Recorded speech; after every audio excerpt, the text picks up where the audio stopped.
தூய்மையான மனசோட பிரார்த்தனை பண்ணுறோமோ அந்த விஷயங்கள் எல்லாம் நல்ல விஷயங்களாக இருந்ததுன்னா அதை முருகப்பெருமான் நிச்சயமாக நடத்தி கொடுப்பார் அப்படிங்கிறது தான் நம்பிக்கை. அது ஐதீகம், கண்கூடான உண்மையும் கூட.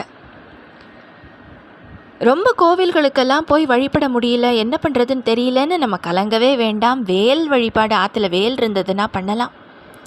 அதுவும் இல்லைன்னா தூய்மையான மனசோட முருகான்னு ஒரு தடவை நம்ம சொன்னோம்னாலே போகிறோம்.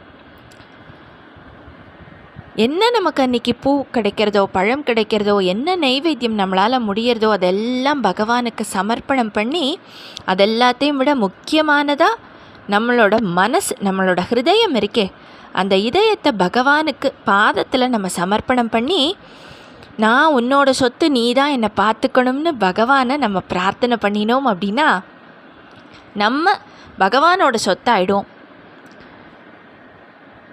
சரணாகதி தத்துவத்தோடு